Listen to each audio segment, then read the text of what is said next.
Feel your body breathing.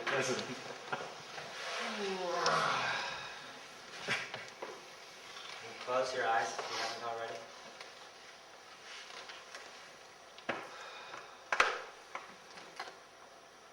And just be in this dilemma that you've presenced already.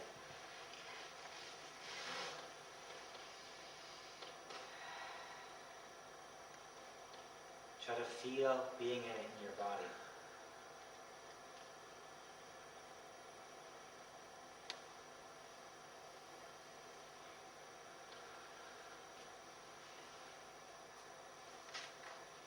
Maybe notice if part of your body wants to make it one way and another part wants to make it another way.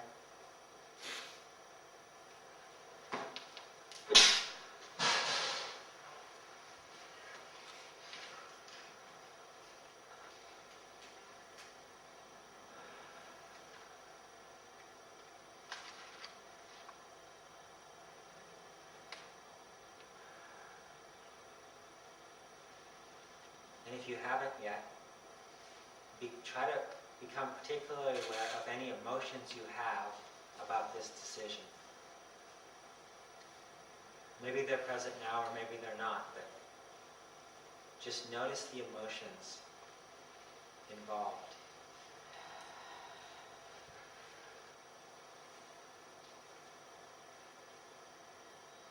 Then just let all that go.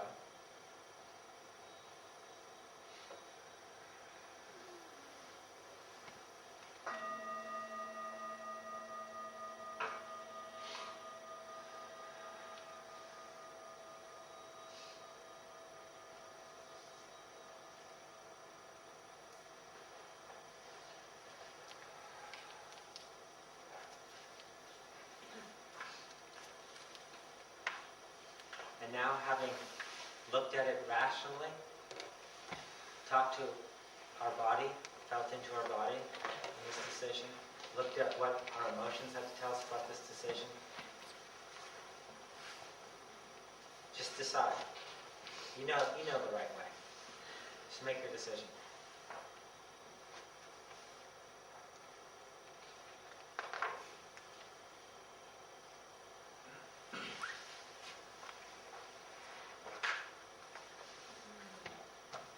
And so, as a leader, of course, you're going to have to be constantly monitoring and sourcing and using all these different sources of intelligence to set the context, to tell people what's going on in this situation, where we need to go together. It might just be yourself. It might be 10,000 people at some point in your life. But no matter what level of leadership you're practicing, you need this ability to make decisions, to set context, to say reality is this way and we need to go here. And the intention is just to build the pattern in our awareness of leveraging all these 4 different ways of knowing to make decisions in our life. I'm sorry, did I recognize 3 or did I mean something? Yeah, sorry.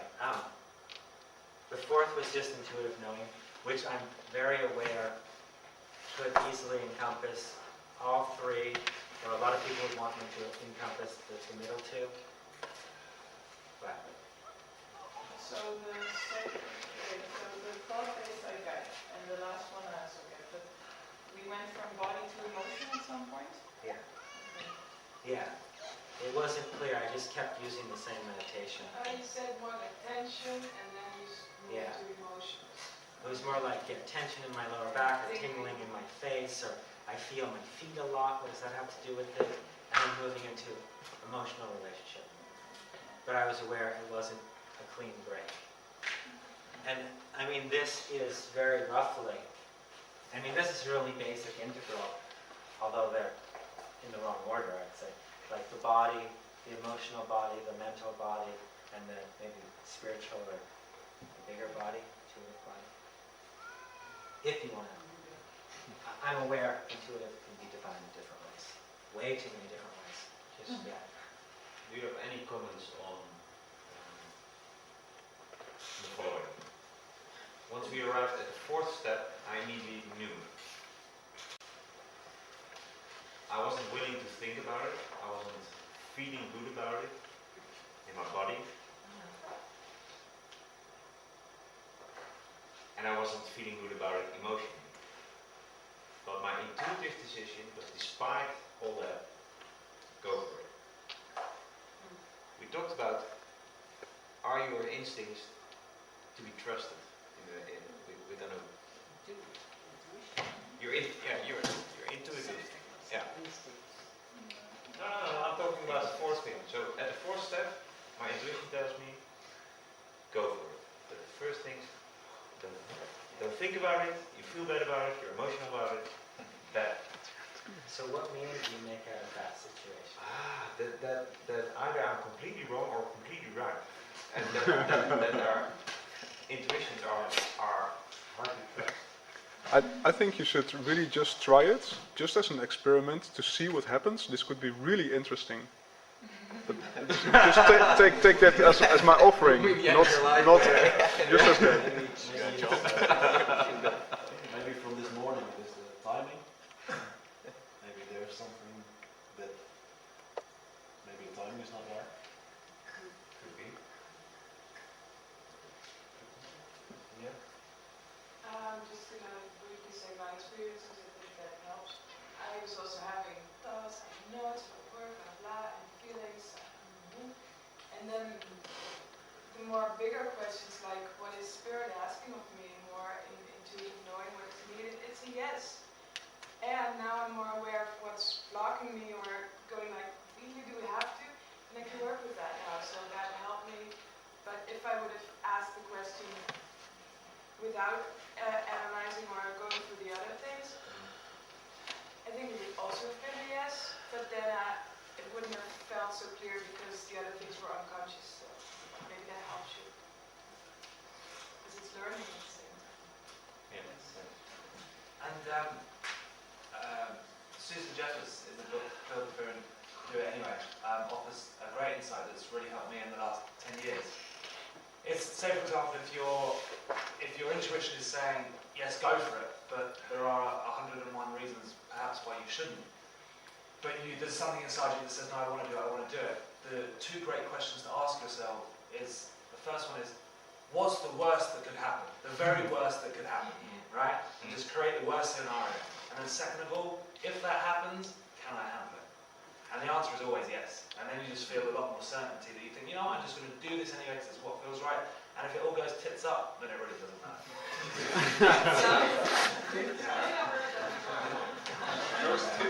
So good. To conclude this section,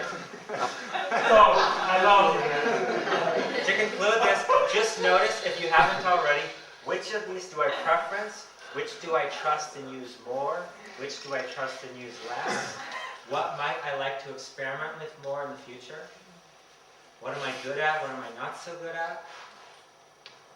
Just briefly reflect on those questions.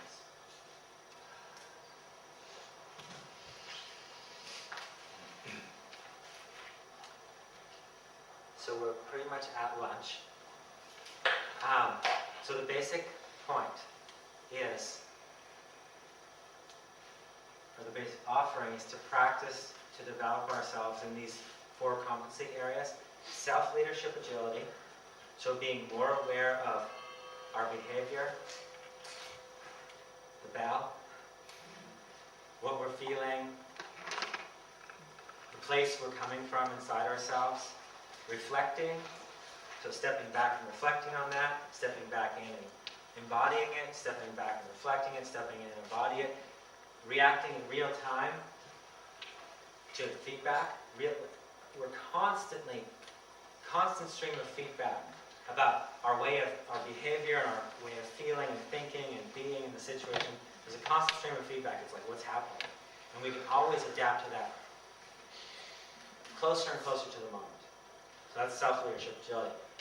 Creative agility, seeing how we're thinking about things and realizing